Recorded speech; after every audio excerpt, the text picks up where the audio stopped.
That's Ray Kurzweil, right? Sounds like you know more. I mean, you're the UAP guy here, which, by the way, is another fascinating domain that I'm learning more about. It's bizarre. That's a rabbit hole you go down and like, oh, this isn't empty. This is not an empty rabbit hole. There's a lot of money behind this, and it seems like there's been a lot of black funding and business. Yeah, business. A lot of business. Defense contractors involved. Yeah, and it seems like there's some inventions that sort of emerged out of nowhere that supposedly are connected to back engineering programs. So I'm now of the belief that there exists a capability that transcends physics as we know it. Let's say Einsteinian physics, and is more aligned with Hawking's physics. That we don't comprehend right now, and it has to do with extremely high energy systems. And I've had some of these guys, because I'm now known worldwide as a nutcase, I guess, and a conspiracy theorist. I've had them on my farm, staying in our guest house and shooting the bull, and me trying to understand their world and what they're seeing and what they've experienced and observed and the information. There's a lot of different models for what the hell's going on here. And maybe it's all us, right? That's one model. It's all us with secret technology. That's one model for the, what do they call it, Tic Tacs. And I'm increasingly convinced by the logic that there is a physics beyond the physics that we know, that is the physics of extremely high energy systems. And in high energy systems, a lot of the rules about motion and transportation and matter, and the ability to cross between matter states, that is repeatedly observed and reported by responsible people, military folks that have strong disincentives for saying this stuff, and yet still they're saying, that's what I saw. Okay, and transmedium devices that can fly and then go underwater as fast as they're flying. A new energy source that far back, which is like 20 years at this point, right? Mm-hmm. And has never used it to benefit our country or another country, to solve the energy crisis, to make a superior craft that we've seen used. It's just hard to believe that no one would use that to like fuel their economy. I mean, it'd be like a total, restart of everything if you had that technology. Right. Yeah, that's interesting, right? I mean, the craft with that Tic Tac was going from sea level to 80,000 feet, which is space, and hovering in space, going back down, hovering at sea level, and doing this for hours. We don't have anything. One of the scientists who was involved in one of the UAP programs for the government in my film does the math and says the energy required to do that is the electrical output of the entire United States for, I think he said, a week. Some stupid amount of energy required. I think it's even more than a week, but yeah, I remember him saying that. It's bonkers. And that's I don't just think it's human the technology. Trip up. Yeah, and they were doing that all day. All day. Yeah, it's crazy. It's crazy. Right, if they had that in 2004, which is the Tic Tac incident, you would think there would be some just insane progress. The stuff that Gary's gotten into that I find the most mind-blowing is he has real classified documentation of encounters that military and intelligence officials have had with UAP and biological effects it's caused. And some of them are crazy, like a Department of Defense official who had a UAP above his house and went out in his backyard and looked up at it, and then the thing zapped him with a directed energy weapon. Yeah, it's like we have this very simple understanding of objects and of space and the ability to move around in them. And this kind of spectacular technology, I think we kind of have to think about it just like all other spectacular technology. Like if you were around in the 1400s, you couldn't possibly imagine the concept of a nuclear bomb. It would be impossible. Or nuclear energy, or even a cell phone. Yeah. Now imagine new breakthroughs happen, and now this bubble gets created, and we start to figure out how to send things to places through these bubbles, and then we realize that what's happening in these bubbles is not what you see on the outside, that it's completely warping, which is also one of the weird questions, like, why are UFOs so blurry? Well, that answers that question, because Hal says it, and I loved when he revealed this, because that just checks the box, makes sense. People have trouble taking photos of UAP because they're literally taking a photo through a space-time bubble, basically, right. The warping of space-time. So the analogy would be like, if you go under the ocean, you take a picture of a fish, you're going to get better visibility. You're in their domain, right? You're in their environment, right? But if you go above the ocean, right, you're now in a different environment, and you try taking a photo from above the water, it's going to be all distorted and wacky looking because you're taking a photo through a barrier, another environment, right? It's the same basic logic. Like, try taking a picture of koi fish from above the water. You can't do it, right? And so that's just the simplest answer. Like, that's what they're doing. They are warping space-time in a localized area. They're creating a barrier between our environment and their environment. And when you try to take a photo through it, it's not great. It's also the reason why radar has trouble getting these things, because the radar detector, the way it works is radar is emitted towards an object, it bounces back to the radar detector, and that's how you track where it is, right? But the radar is just going around the bubble, and it's not going back to the radar detector, because it's just going around the bubble. Yeah. It's a different environment, right? And supposedly we can do that now? Well, the interview subjects clearly imply that some of the they state that some of the UAP we're seeing might be our reverse engineer technology. Might be. And is there any theories about other potential methods of propulsion rather than just this bubble? Is anything done in a more traditional way? Is there levels of these things, like when it comes to the technological abilities? Not that I've heard. Everyone I interviewed that was willing to talk about the technology was convinced this is what they were doing. That they're all doing, and it was a unifying theory. It explains everything we've ever observed, like all the performance characteristics we've observed UAP displaying. And so the theory is that all of these advanced beings, from wherever they're from, the various different species of them, that all of them have this particular type of technology. Yeah. Huh. Which, if it's the key to interstellar travel, then kind of makes sense. But it's like, are they all figuring out this? Are they getting it from each other? Like, is this just a natural pathway to curious, intelligent, innovative creatures that they ultimately eventually stumble upon this technology? Well, one of the things shared that I found fascinating was this idea that some of the craft that we've recovered and adversarial nations have recovered weren't crash crafts and weren't crafts that they caused to crash. Well, what's really fascinating is, for people that don't know your story, you came up with a story, you talked to George Knapp, and was it 89? 88. 88? 88, 89, somewhere in there, yeah. So, late 80s, you've essentially told the exact same story all these years.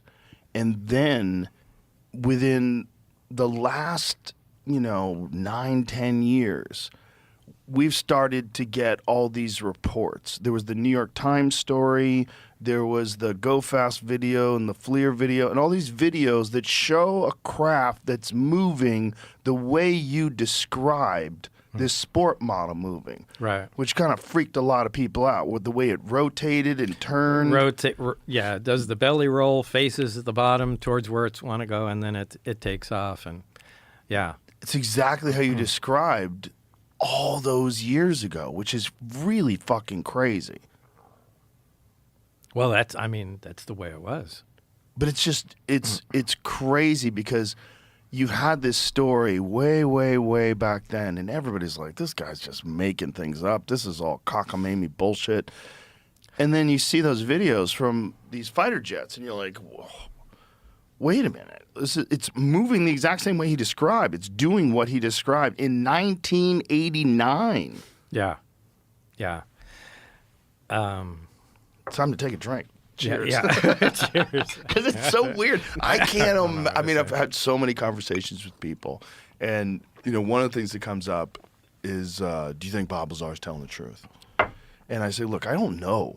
There's no way I could know, but he doesn't seem like he's lying. I've been around a lot of liars. Look, nobody can know unless you're there. You know, I'm the biggest skeptic of all. Although if you look at Wikipedia, it says I'm a conspiracy theorist or yeah, something. a conspiracy I think it theorist. says I'm a far-right podcaster. Yeah, all right. So- I mean, yeah, it's crazy. But, shit, I lost my train of thought now. Well, if you basically, are you a conspiracy theorist? No, you don't even look at this stuff. Well, if you have a lie, you have one lie, and it's amazing because you've told the same one for all these years. It's That's a pretty not- detailed lie. It's also not normal. Like, normally when people lie, they get bored with the same lie, and then they come up with another lie, and then there's some other story. You catch them. Eventually you catch them. There's some cockamamie new thing that they come up with, and it's the type of people that are that deceptive. I mean, it doesn't make sense. It doesn't fit the standard model of someone. Well, there are other people involved with it. Yes. I mean, That's also part of the this is problem. for the first time Gene Huff finally is on film, because when I had the test flight information, he was he was the first person I told about that. And, we were all able to go out and see it. And so everybody knew that I wasn't crazy. It was... And then also all the confirmation that you were being fucked with. That, when you were in the gym, they would show up and open up your locked car doors and open up your trunk and leave it there so you'd go out there and see it. They'd go to your house when you weren't there. Yeah, break they into were your even house. right. They were even following George Knapp and I mean all of us, anybody that had anything to do with it at that time. Yeah. They were keeping eyes on. It was Not just eyes, but a lot of intimidation tactics, just letting you Yeah, know, yeah. letting you know that they could touch you. yeah. So I've really worked for decades to push this out of my mind, so it's always tough to bring it back, and talk about it. And although it might be funny now, it wasn't funny then at all. It was a really stressful time, and still is a very stressful thing for me. I know it's so many years ago, but do you remember the thought that came in your mind when you realized that it wasn't ours? Do I remember the thought? Do you remember the experience? Yeah, of- I of remember re- the feeling. of recognize, because initially you saw the American flag sticker. Yeah, when I saw the American flag, when I first went in, the first time I went in through the hangar door instead of around the back, slid my hand across it, saw the American flag, and I thought, oh my God, this explains the UFO nuts, It's ours. Yeah, this is ours. This is a new top secret fighter. We came up with a new propulsion system, and it explains everything because I never believed in flying saucers. I thought people were nuts. But when they started reviewing everything with me, I was trying to replace somebody, or they were trying to use me to replace somebody as quick as possible. And they had two directives. Directive one was to duplicate the technology with available material at any cost, which is verbatim what it was. And directive two was to be able to disable this technology at a distance at any cost. And, once you start thinking about that, wait, don't you guys know how the thing you built worked? And it's kind of like they left that out. That this, by the way, this isn't ours. And Barry is the guy that filled me in going, no, this is an alien craft. And we need to figure out how this works. Look at the technology here. I mean, this is decades, light years ahead of where we are. And it was a shock, really, to me. I remember going home that night and just laying in bed and reviewing everything that everybody said that day. And I really don't remember how I felt the following days, but it was just a different feeling. Like the world just changed. Yeah. It was, I don't know. I really can't put it into words. Well, I couldn't imagine. I couldn't imagine what that experience is like. And it's also very strange that they would bring you in and not specifically state to you that this is not ours.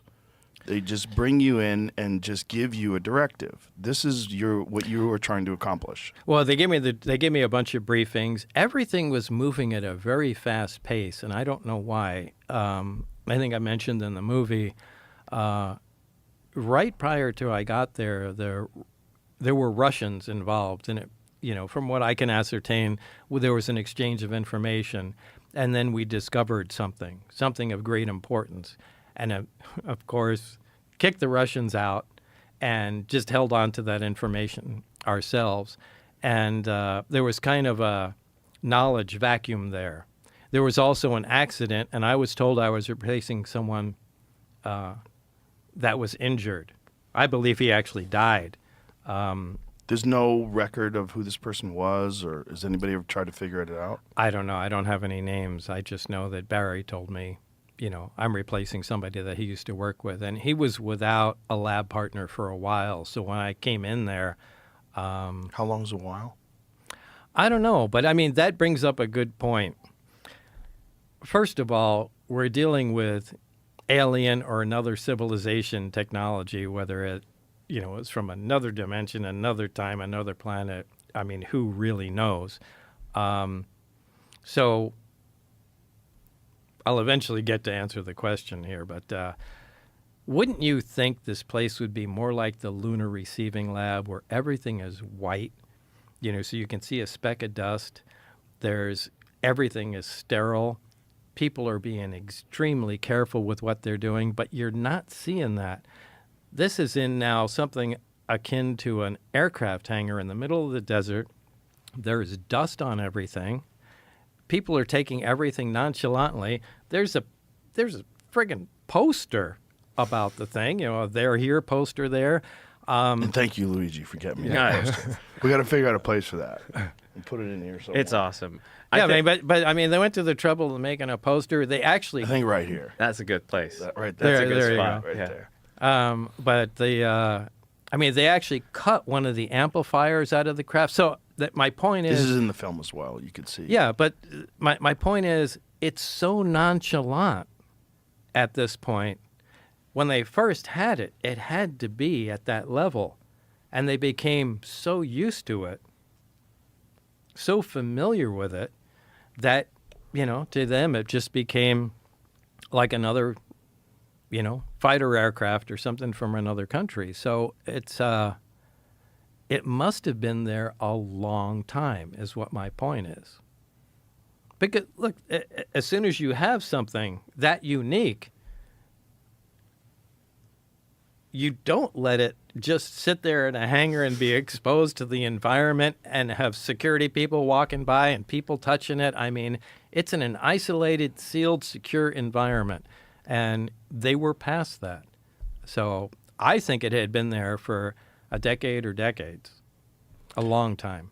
And these guys were intimately familiar with it, not afraid of it, and knew what was going on. So they essentially had gotten just completely acclimated to the fact that this craft exists, that it was there, and there had been relatively little progress as far as figuring it out and figuring out what it does and how to recreate it. So it just kind of sat there. And so I think they were making very little progress. And I think they kept going over the same road again and again, and they probably had other experts there and just didn't. And I think the reason I got hired is because I was a guy out in left field that didn't necessarily follow what was going on. The biggest distractors to me anyway, in the story, are other scientists, other physicists. Well, they would have hired me because I'm the top guy in the field. Yeah, you probably are. But I think they hired plenty of you guys, and you just kept going down the same road and didn't do anything. I think they were looking for somebody that just would have some radical idea and just to push the project forward, because everything had stalled when I got there. And I think they were just in a desperate move to make some progress. one of the things you talked about in the first podcast that I think is really important is that the only way for science to really progress is that these various scientists have to be able to communicate, and you have to be able to share ideas, and you have to be able to collaborate. But that's not how this was run because it was so top secret. Everything was compartmentalized. Like the metallurgists weren't talking to the propulsions people, who weren't talking to if there were biologics experts. Right. Like everybody super was frustrating. Super frustrating. Because I think I don't remember exactly where that started. Again, it's 40 years ago, but I think it started with the seats. And no, it started with the actual skin of the craft because everything looked like it was made from the same material. And I wanted some information about the skin, the superstructure of the craft. And they said, no, that's restricted. We need a reason for you to. I just want to see if everything is exactly the same material. And what I call the seats in the craft, I still don't know if they're the seats, but they might be. I think it'd be hilarious if they were actually something else. But I wanted some information on those, and that was restricted information too. There were other groups working on that. So they compartmentalized stuff so much. There was no exchange of information between any groups. I mean, you could submit a written response that your supervisor, in my case, Dennis, would have to carry over, and they would have to approve, and, you'd get a 2 or 3 line response from the other group, but that's not how science works. Science works on the free exchange of information, and they were just killing themselves with security, and it was really frustrating. It was terribly frustrating. So was this a function of security people that are concentrated on top security that don't truly understand how collaborative science works? Yeah, that's it right there. You can stop right there. They had no idea how that works. Because it stands to reason that whatever that thing was made out of probably in some way interacts with the propulsion system and whatever controls that are in it, that this material has to be particularly unique. Exactly. That's exactly my point. And I suspected the material was an electric. You know what an electric is? No. Okay. Like a magnet, a permanent magnet is like, it's a magnet. It's right. Forever it's a magnet. Right. It has a magnetic field. An electret is a material that has a permanent static field to it, a static electric field to it. And I strongly suspected that the craft was made out of an electric. And I was not, because, again, that's the material science guys, I was not allowed to connect that to. But that's so important to connect it to the propulsion system and how the propulsion system interacts with the amplifier or the emitters. And I wasn't allowed, the information I needed. So it was, I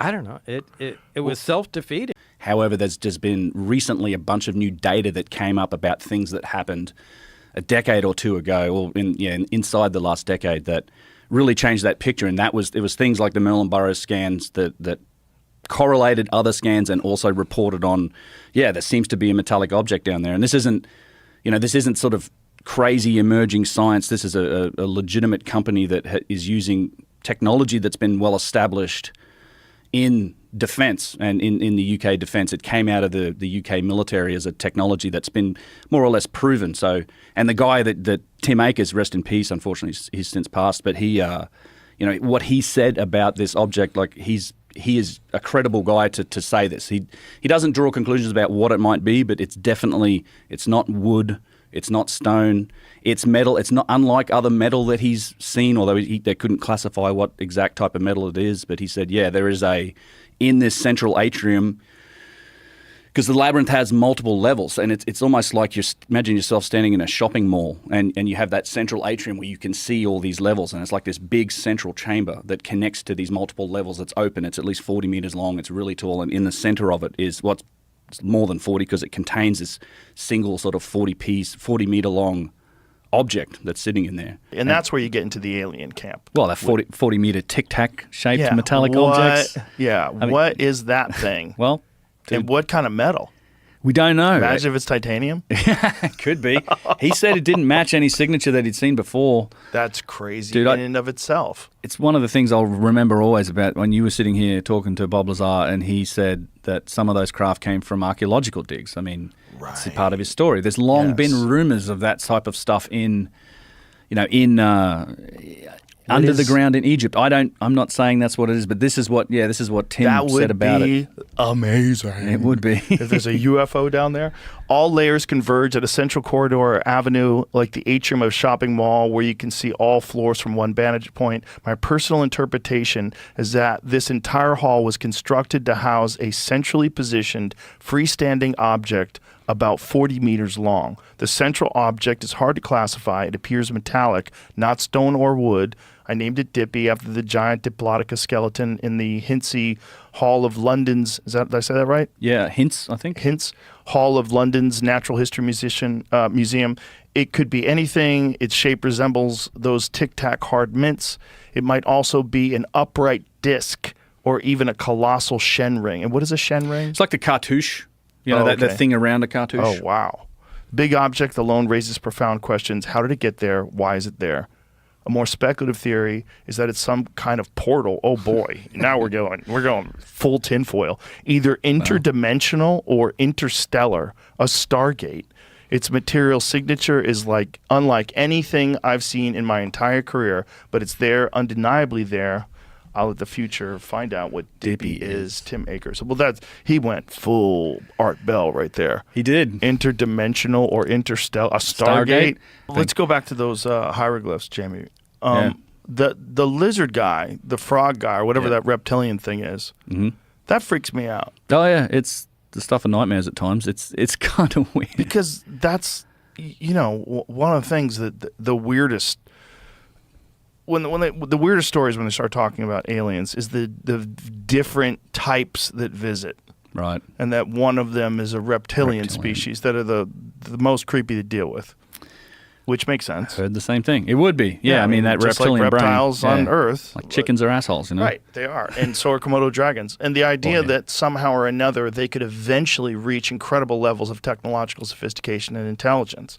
We kind of rule that out. But look, there's clearly primates that are way dumber than us, right? Oh, for sure. So why do we assume that it's only primates that reach an incredible high level of sophistication when we know that crows, which are really fucking close to dinosaurs, super smart, like smarter than most kids. Yeah, problem solving smart. Yeah.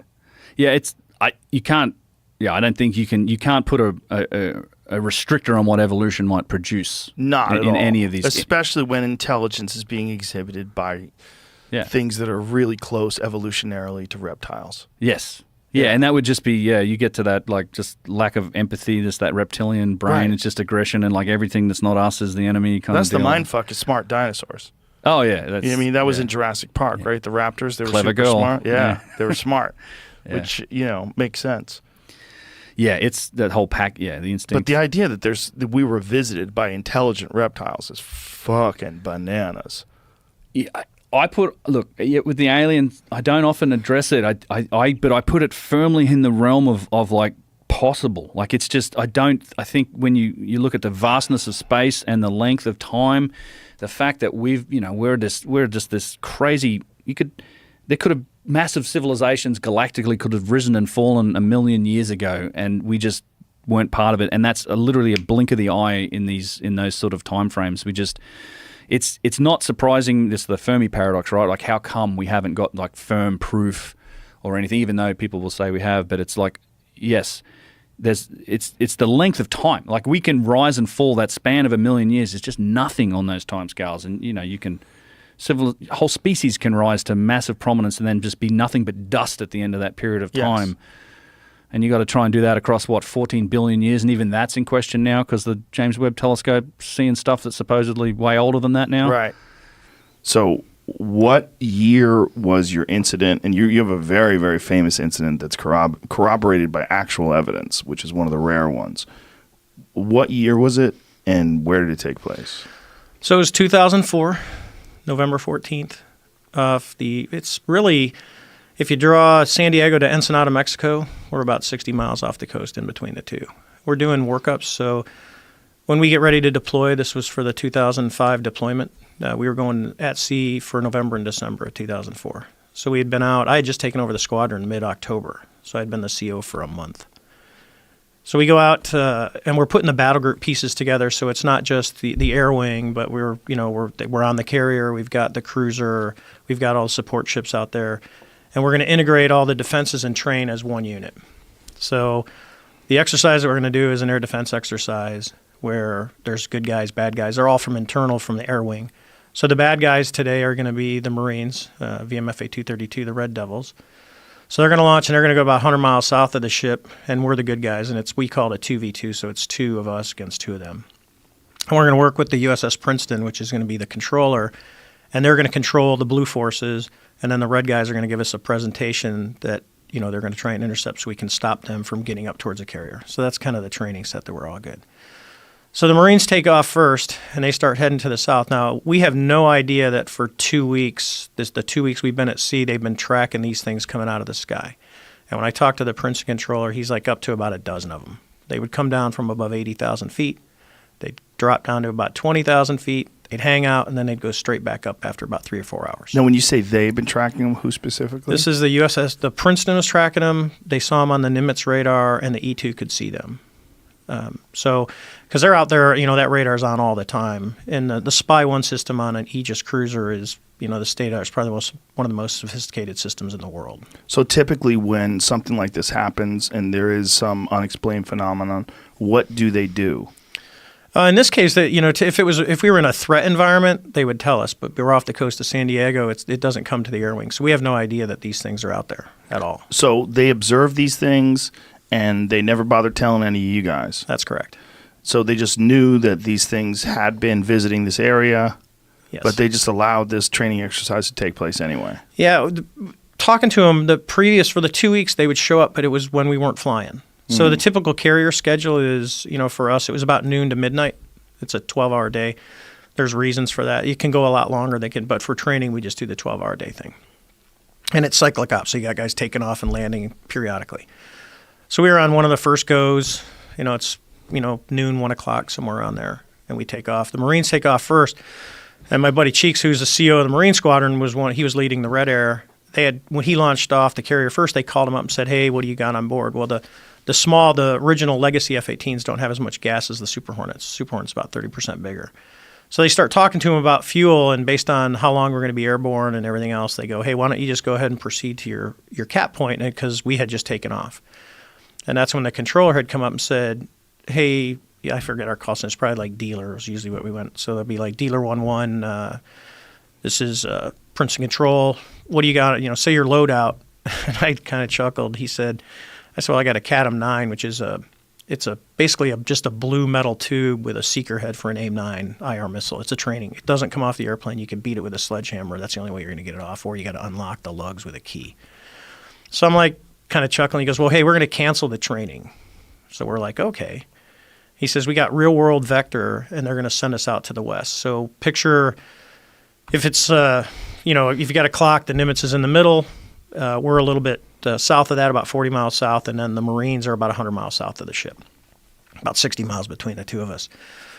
So as this is all happening, my wingman is joining up, and these are F-18Fs, so there's 2 people in each jet. So it's me and my Wizzo, which is weapon systems operator, and I've got the other pilot and the weapon systems operator in the other jet. So they tell us all this, hey, we're going to real world vector, and they send us out 270, about 60 miles away from where we're going. So now we're going out even further out to sea. We have no idea what we're intercepting, and this is when the controller starts talking to us. He says, "Hey, sir, we've seen these objects. For 2 weeks, they've been coming down," and he's giving us the whole story. He says, "We need you to go investigate. We want to know what these are." But they're asking you to investigate in a jet that's unarmed. That's correct. Okay. Yeah, we have no... And there's reasons for that we don't fly. We typically don't fly with live ordnance unless we're actually going into like a combat zone or we're on a training range and we're going to shoot something. And the reason is you can go through history of the Navy or Air Force. If you put live missiles on airplanes and then you start doing training where you're squeezing the trigger, someone always messes the switchology up and someone gets shot down. It's happened multiple times. So we don't do it. There's times that we do, but it's rare. So we start flying out to the west. Now I want you to think, because the other pilot has a, when you talk to, it's out there, it was a female. When you talk to her, here's the kind of goes through the mindset of, hey, we're off the coast of Mexico, real world vector. We have no idea what we're going to look at. Probably drug runner, because you get the drug runners coming up the coast. So we're like, okay. So we drive out, and they're calling down ranges. So they're telling us, hey, it's 270 at 30 miles at 20,000 feet. And it's, and then you just count down the ranges. And we're talking back and forth the whole time.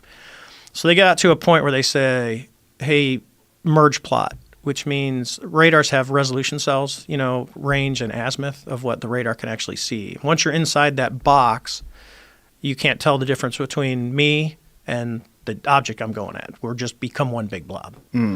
So they call merge plot, and so the other jet is on my left-hand side, and I'm going to go to a clock code to make it simple. So the object we're going to end up looking for is right in the middle of the clock, and we are at the 6 o'clock position, and my wingman is off to my left side, so she's further down with her Wizzo. So as we're looking around, we look to the right, and there's yesterday was a perfect example out here. The water is perfectly calm. No white caps. I mean, it's literally a perfect San Diego, California day. And we see white water, something like if you see a seamount, rock underwater when you're standing on the shore and the waves are breaking over it and you're like, what is that? It's usually because there's a rock under the water. So it looks like that, but it's about the size of a 737. It actually kind of has a shape of like a cross, and it's pointing to the east. So you've got the long part going east-west, and you got a couple of things going north and south. So as we're looking at it, because that kind of draws our eyes, we're like, oh, that's kind of odd. We look down, and the Wizzo in the other airplane comes up and says, hey, skipper, do you? And that's about what he gets out of his mouth. And I'm kind of looking at the same thing. I go, dude, do you see that? What is that thing? And what we see is this white tic-tac looking object just above the surface of the water, pointing north-south, and it's going north-south, east-west. It's just radically moving forward, back, left, right at will. And it's moving around the disturbance, the white water that we see. How big is this thing? So, over time, it's about 40 feet long. And the way I estimate that is, I got a lot of time fighting other airplanes, so it's about the size of a Hornet fuselage. So that's why you say 40 feet.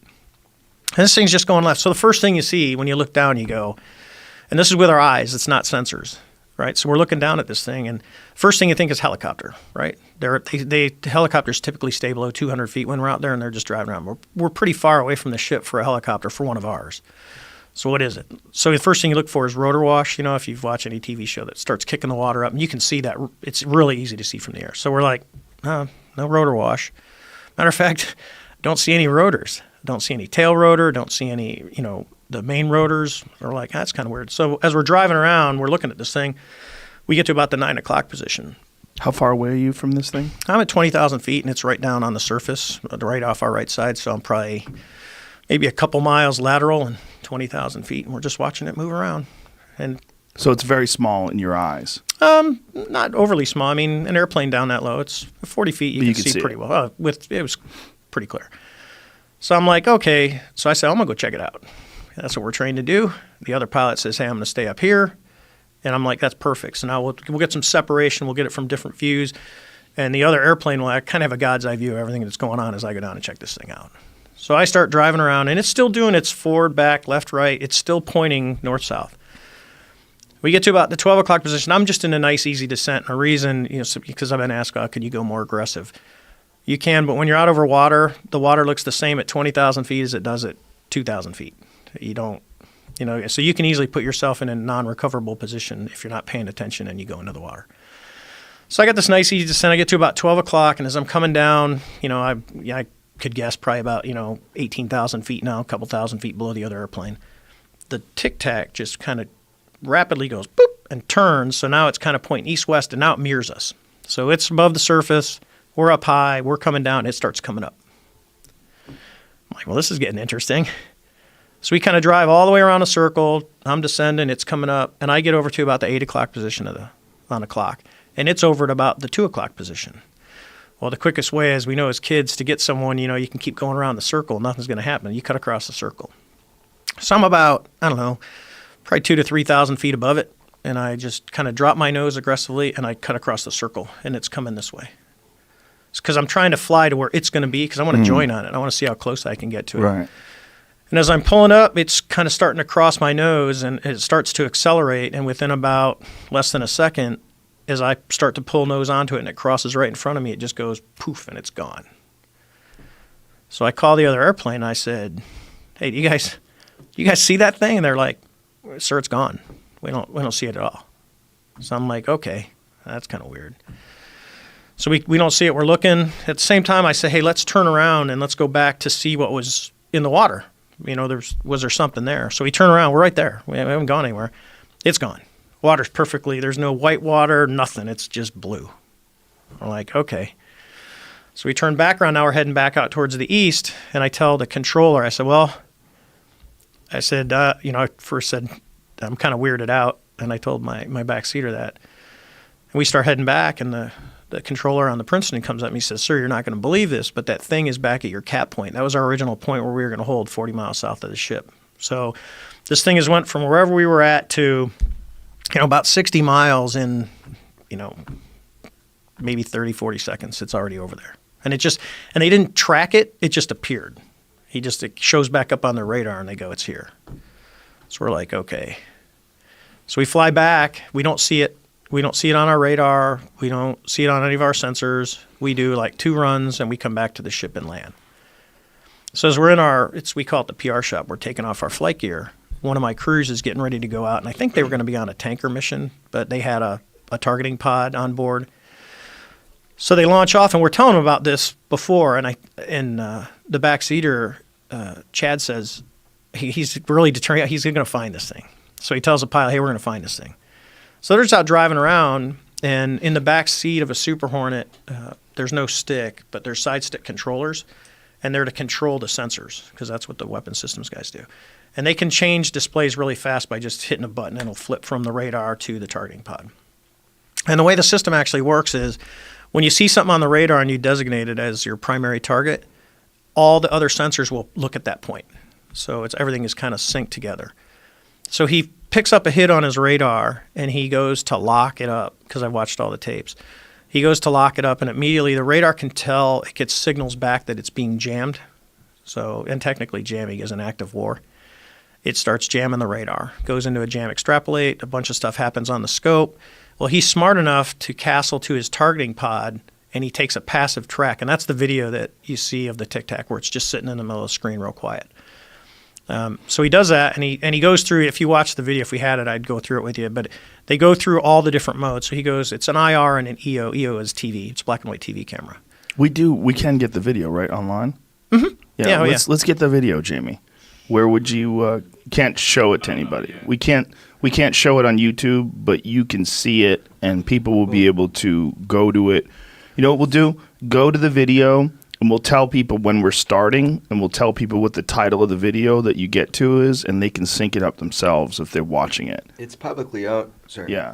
It's publicly owned. It's, American government released Right. it. So it is actually something in the public domain. So you think we could play it on YouTube and not get pulled? Yeah. 100%. You think so, Jamie? It's a government.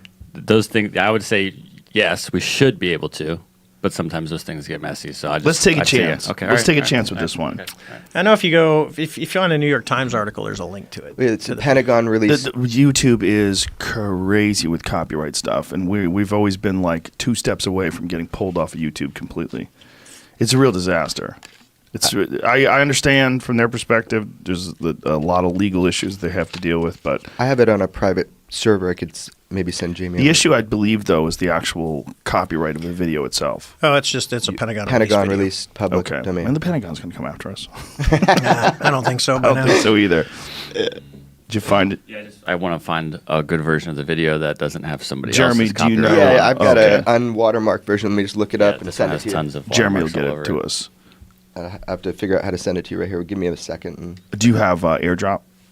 Or could you AirDrop it? Yeah, but Do I you got have it on copy of a page. I got it on a page, a private page. I can send Jamie. Oh yeah, okay. Okay. Okay. Do you have Jamie's info? No. Yeah, Send it. already done. Okay, I'll figure it Or out. you what can send guys it to me, and I'll send it to him. Okay. That's pretty easy.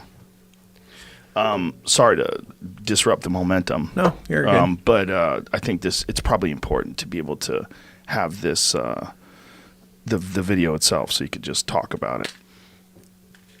And We're about to yank it up here. Okay, Jamie wrote it down for you. There you Thanks. Give me a second to get it up. go. Okay. And for people who don't know, Jeremy also produced Bob Lazar, Area 51 and Flying Saucers, and he was in here when we had Bob Lazar in, talk about Bob's experience, and Jesus, if that wasn't a game changer for me and for a lot of other people. This is a subject that it's so easy to mock. You know, this is why I think it's so important that we talk to people like you, because, like I said, just your average everyday UFO crackpot, they believe everything and anything. Had you ever had any UFO experiences before this? No, the irony, and I tell this story. My mother-in-law, she'll be listening. She literally, every time I would go home, she would ask me, "Hey, did you see a UFO? Did you see a UFO?" And I'd be like, "No." And when I first started dating my wife, she was a big National Enquirer. She had all the supermarket tabloids, and I would always just feed her crap for it. So this happens, and I never say a word. So my friends all knew it was a great story over beers because they'd go, "Hey, what's the coolest thing you ever saw flying?" I go, "I chased a UFO." And they go, "Get out of here." I go, "No, seriously." And I tell them the story, and they're like, "Dude." I go, "Yeah."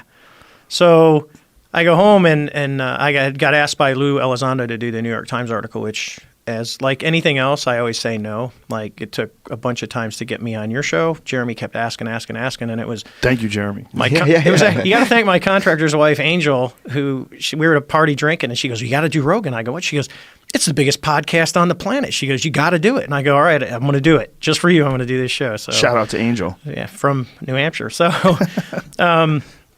So my mother-in-law, we're sitting there, and I know the New York Times article is going to come out, and so it was at Thanksgiving when the article came out, 17. So it was Thanksgiving in 2017, and everyone had kind of left the house, so it's just my wife and my in-laws. A couple of us sitting in the kitchen, and I said, "Hey, I got to tell you guys this." They said, "What?" I said, "There's going to be this article comes out in the New York Times, and I'm in it." And they're like, "Yeah." I go, "Well, I chased a UFO." My mother-in-law's like, "Ha ha!" She looks at my father-in-law. He's rolling his eyes, looking at me like, "Oh, are you serious?" And I go, "Yeah, oh, yeah." And she's like, "You never told us." I go, "I never really told anyone." I mean, my wife and kids knew the event happened, but they didn't have all the details because it's just one of those things I just didn't get into. Is it classified? No. Or was it at any point in time? No, there's a lot of rumors out there that it was classified and the ship got locked down. No, it wasn't. We were never, men in suits did not show up. No one told us not to talk about it. And this is because there's a lot of other people saying other things. And I said, look at it. Here's the context. So in the battle group, you've got the admiral, you got the captain of the ship, the captain of the Princeton, and then you've got the other COs. So in position-wise, I'm probably, as a CO of a squadron, in the top 20 out of 6,000. And no one came to talk to me. No one came to take my tapes. No one showed up in a suit. No one told me not to talk. No one talked to any of my air crew that were involved in this. There were 6 people total involved, the 2 that shot the video and the 4 of us that looked at it for 5 minutes with our eyes. No one, nothing. It just, and I can get into how, there's a report that George Knapp got released. I call it the unofficial official report. And I had met someone, and I'm like, "Hey, can you find anything out? I had this incident." And normally you tell people this, they look at you like, "Dude, what are you smoking?"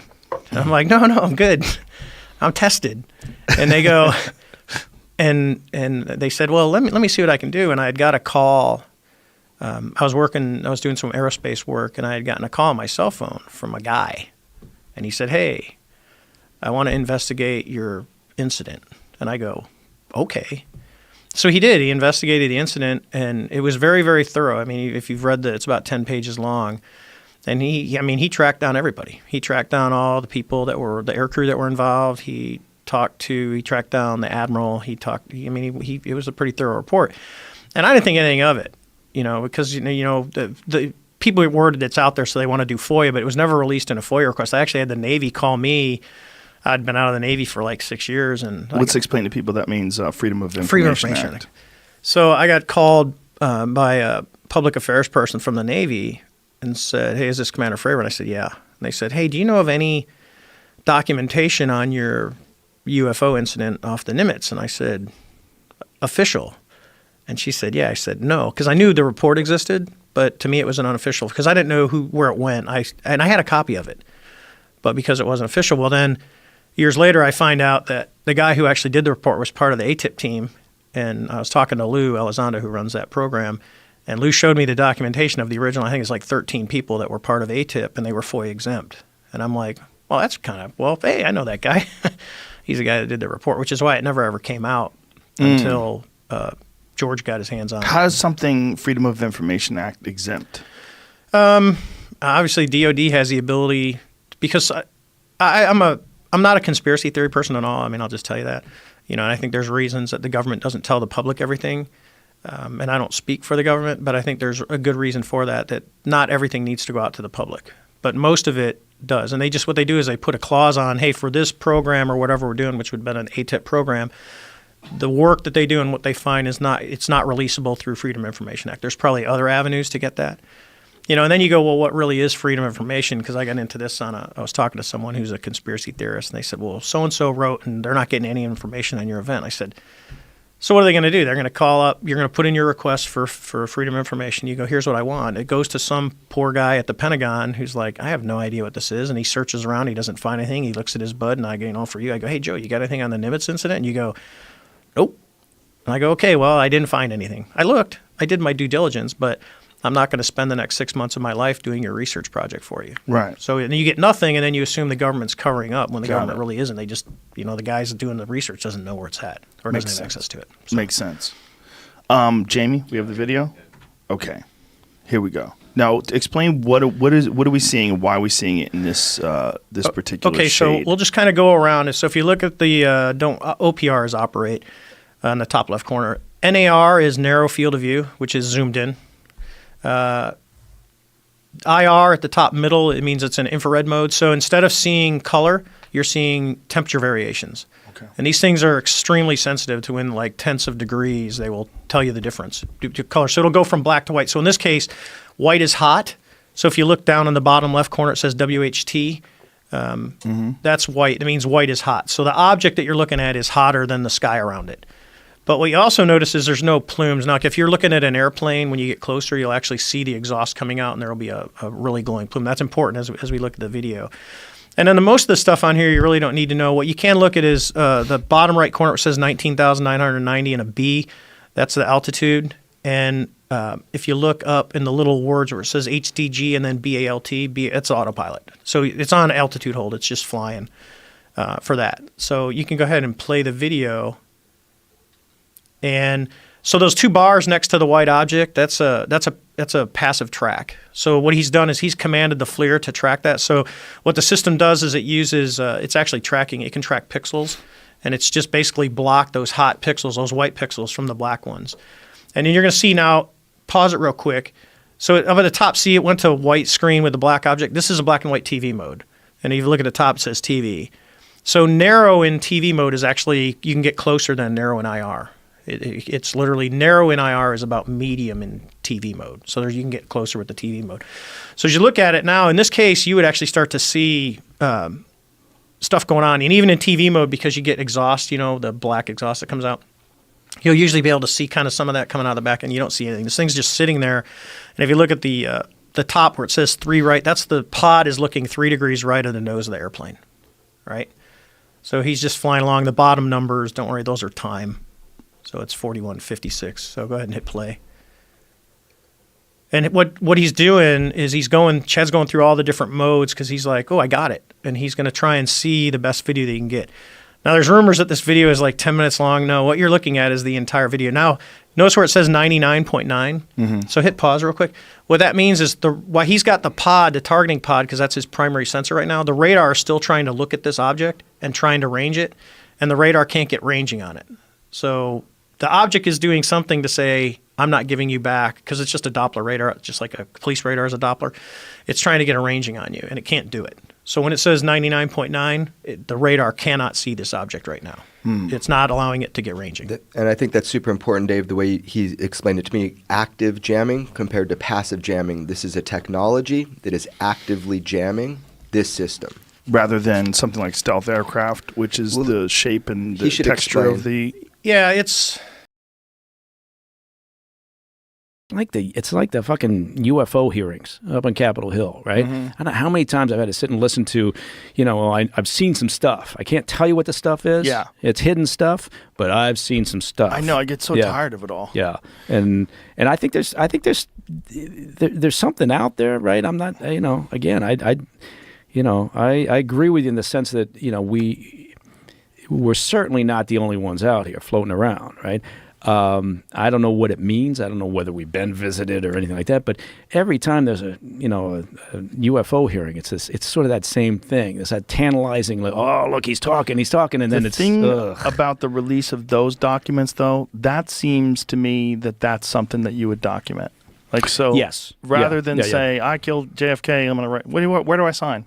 Instead of that, that's more tangible. Like, if the government had recovered some crash in 1947 in Roswell, New Mexico, and it really was an alien spaceship, that seems like something they would document.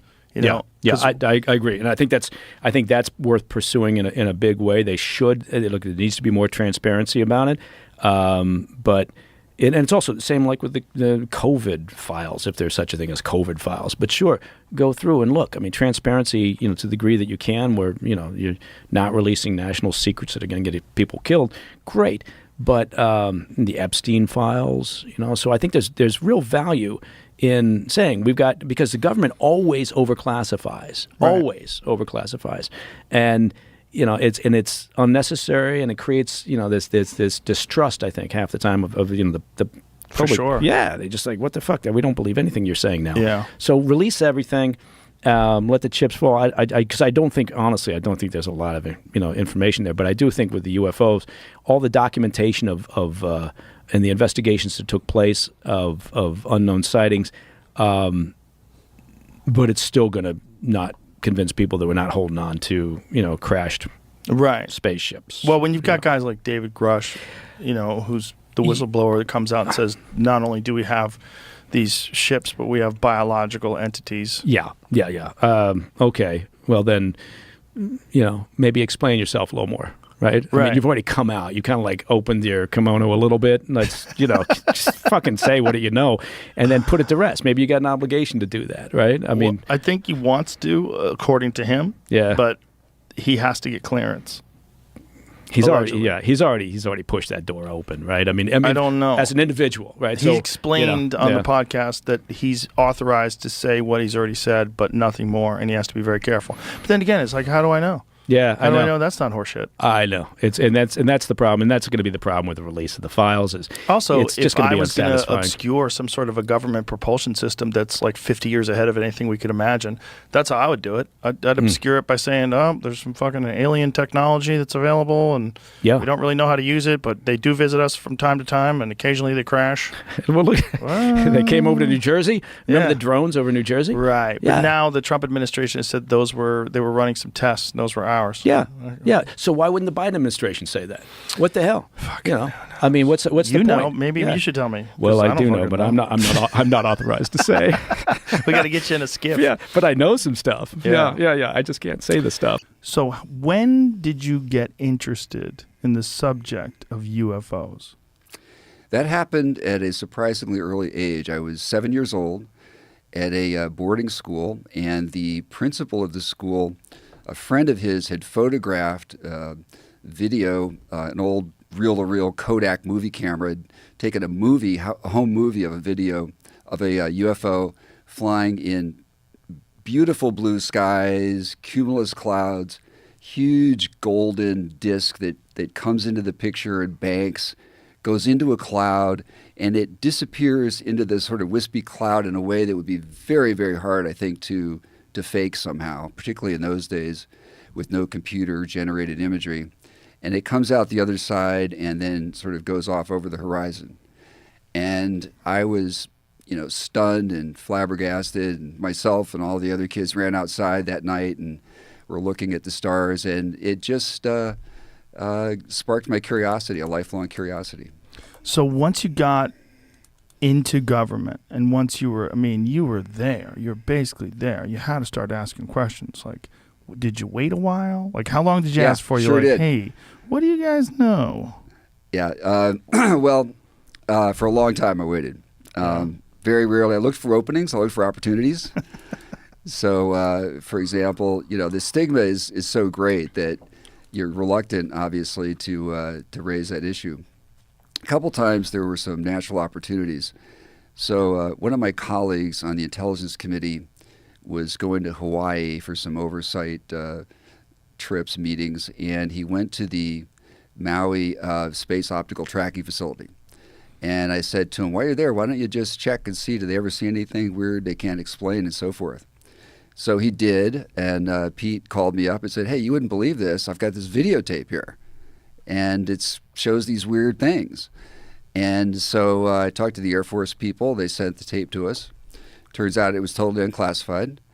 I showed it to Senator Cohen and some others, and it ended up on national TV, actually, but didn't generate any further response. Everybody just kind of threw their hands up in the air and said, well, that's interesting, but we don't know what to do with it. It was Ted Koppel's Nightline show that this tape was played on. It showed sort of 5 objects moving parallel to the ground, possibly in formation. They're in the atmosphere because they're burning, they're interacting with something. There's plasma coming off them, which wouldn't presumably be happening in space, but they seem to be too slow to be meteorites. So it was mystifying and difficult to explain, never did get an answer. Occasionally something like that would happen, but by and large, the issue almost never arose.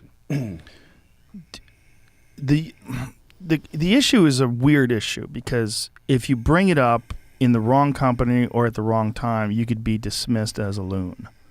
Did you feel that when you were there, as a person who had a budding interest in unidentified flying objects and what have you?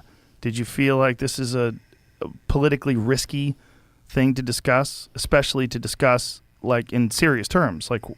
Do you believe in these things? What are they? What do we know? Was that an issue?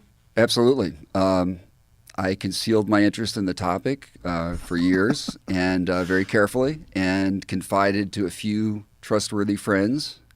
Had a few heart-to-heart talks with a couple individuals when I found a fellow traveler who was interested in this topic. But by and large, absolutely wanted to conceal that and not reveal that. Did you know Clinton? No, I did not. He would be the guy that I would go to.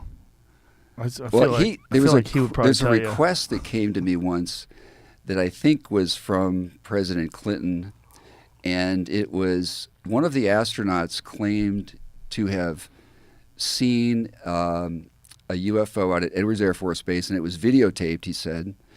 And he described this in his memoir and wanted the president to get hold of the tape of the video. And Secretary Cohen came back to the Pentagon from a meeting, and a message came down to me to go to try to find this tape. And unfortunately, there was I got nowhere with that. The Air Force was adamant that there was no such tape, there was no such information. Anything they had on UFOs had been destroyed. So I had one of these situations that's very common in this area, which is you have just 2 apparently credible sources, but utterly conflicting, irreconcilable information, which seems to happen often in this field. Now, being as you were in government and very close to literally the machine that runs the world, what's the general perception when people are discussing these things in Washington? What's the general perception of what's going on with these things? Well, I'm happy to say that it's changed. That perception has changed considerably in the last few years. People feel like they have permission to talk about it. When do you think this happened? This happened after the New York Times article and subsequent press beginning in 2017, December 2017. And that sort of gave people permission to talk about this. And I've actually had Pentagon friends who said, this is kind of cool. We don't have to go in the closet to talk about this anymore.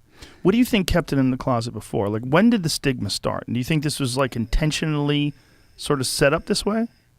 It was. It was the Robertson Panel Commission, 1953, and they concluded during those Cold War days that this was a potential threat to national security because UFO reports might overwhelm our our air defense and communication system, and that the Soviets might spook the public and somehow manipulate this issue. So they actually advocated in writing that this issue be debunked and discredited, and the government went ahead and did so extremely successfully, unfortunately. And this all started with the Project Blue Book, correct? Correct. It was during that era. So what was the gentleman's name that was running Project Blue Book again?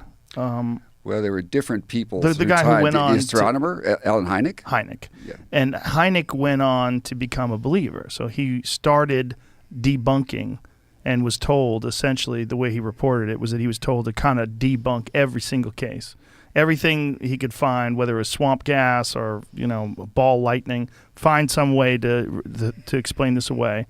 But then once he left Project Blue Book, he started openly discussing these cases, and he started discussing his own belief. That's correct. And he felt badly burned as well, because he was trying to carry out his mandate that the Air Force had given him.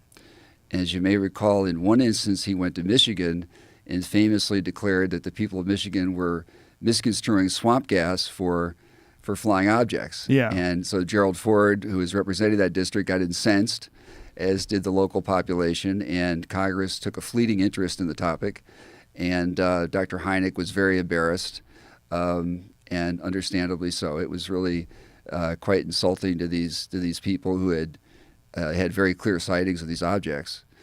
So he did eventually change his view publicly and was very critical of Project Blue Book.